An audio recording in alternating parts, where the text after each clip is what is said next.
Bismillahirrahmanirrahim. Assalamualaikum warahmatullahi wabarakatuh.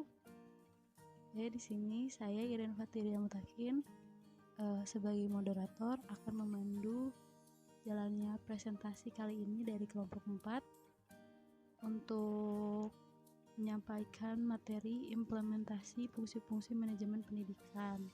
Nah, untuk anggotanya ada Erlina Nurul Syam, ada Hisyam Muhammad Ahsan, lalu ada saya Iren Fatiria Mutakin, dan ada Lija Laila Fauziah.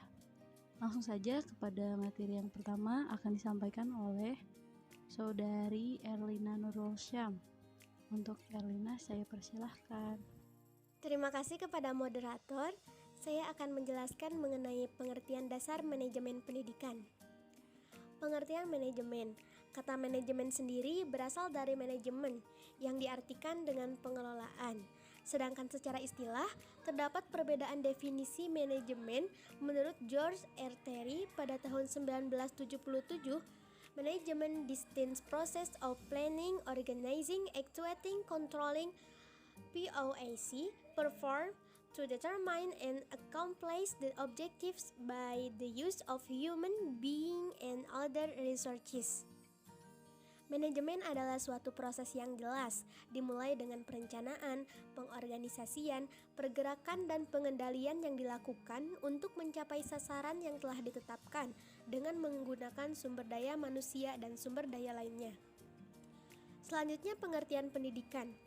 Pendidikan atau education merujuk pada preferensi kebahasaan, adalah sebuah istilah yang diambil dari bahasa Latin educare yang berarti mengarahkan atau membimbing secara berkelanjutan.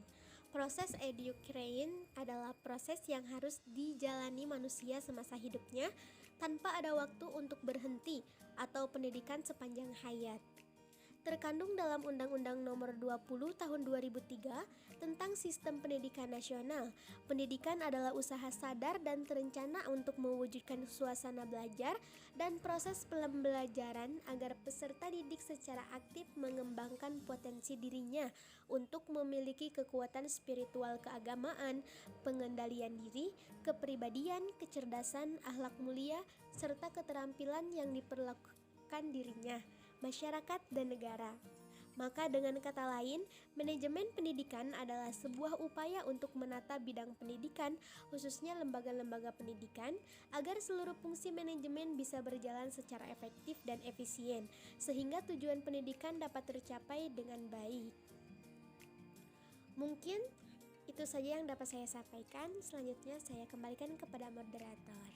Bismillahirrahmanirrahim. Materi selanjutnya yaitu tujuan dan fungsi manajemen. Tujuan manajemen pendidikan pada dasarnya bertujuan untuk membantu lembaga pendidikan dalam memaksimalkan segenap sumber daya yang dimilikinya untuk mencapai tujuan-tujuan pendidikan itu sendiri. Dengan kata lain, mengutip HAR Tilar, manajemen pendidikan harus diarahkan untuk meningkatkan kualitas pendidikan, yaitu pendidikan yang memiliki relevansi serta akuntabilitas. Relevansi pendidikan sendiri hanya bisa dicapai jika masyarakat sebagai stakeholder pendidikan turut serta dalam pelaksanaan visi, misi, kebutuhan pendidikan tersebut. Demikian pula halnya lembaga-lembaga pendidikan yang harus terbuka dan memberikan apa yang terbaik bagi masyarakat sehingga ia bisa dipercaya, yang berarti menjadi modalitas utama bagi lembaga bersangkutan dalam menghadapi persaingan antar lembaga pendidikan yang ada. Dalam menjalankan suatu organisasi, terdapat 5 fungsi manajemen pengelolaan organisasi yang harus dijalankan baik dalam mencapai tujuan pendidikan. Yang pertama, perencanaan. Fungsi perencanaan dalam manajemen pendidikan merupakan suatu proses penetapan tujuan pendidikan dan atau pembelajaran serta memutuskan langkah-langkah bagaimana tujuan tersebut dapat dicapai. Dalam hal ini terdapat 3 jenis perencanaan yang harus dicermati, yaitu perencanaan strategi, perencanaan taktis, operational planning. Kedua, pengorganisasian. Fungsi ini mencakup juga bagaimana upaya jajaran manajemen lembaga pendidikan dalam menetapkan tugas dan kewajiban baik yang bersifat fungsional maupun struktural dari anggota lembaga bersangkutan. Organisasi dan pengorganisasian ini sendiri dapat dikelompokkan dalam 4 jenis, yaitu pengorganisasian bagi organisasi lini atau garis, pengorganisasian bagi organisasi lini dan staf, pengorganisasian bagi organisasi fungsi, dan yang terakhir yaitu pengorganisasian bagi organisasi panitia. Ketiga itu pengarahan.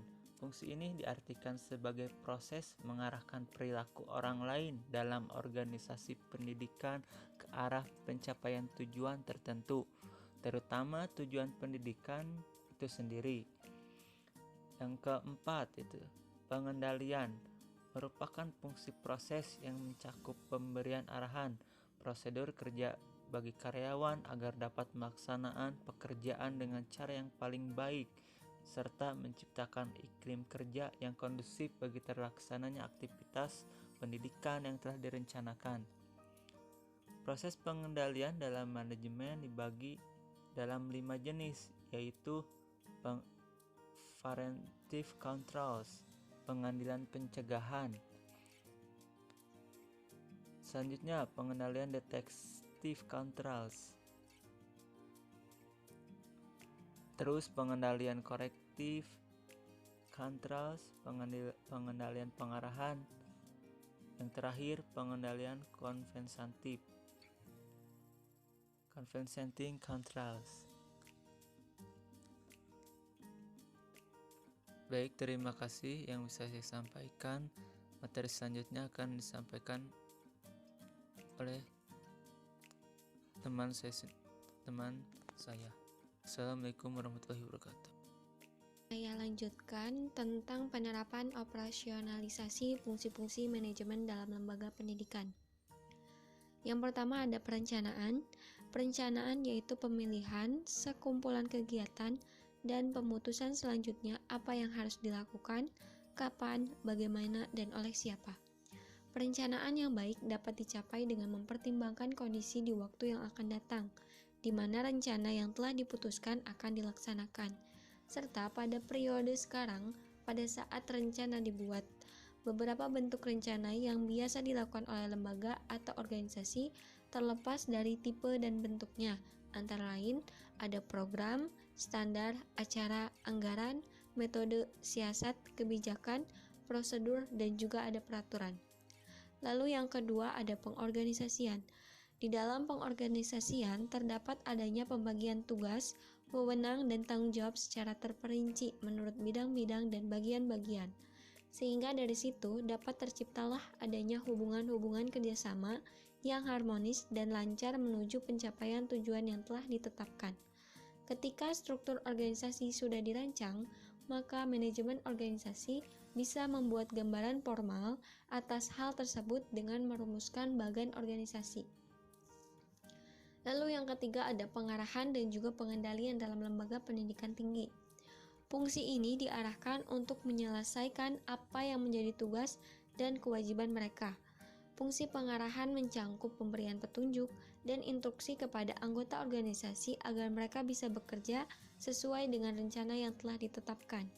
Sedangkan fungsi pengendalian mencangkup pemberian arahan, prosedur kerja bagi karyawan agar dapat melaksanakan pekerjaan dengan cara yang paling baik, serta menciptakan iklim kerja yang kondusif bagi terlaksananya aktivitas yang telah ditetapkan. Fungsi pengarahan dan pengendalian dalam manajemen ini dalam praktiknya akan memiliki beberapa karakteristik, yaitu A.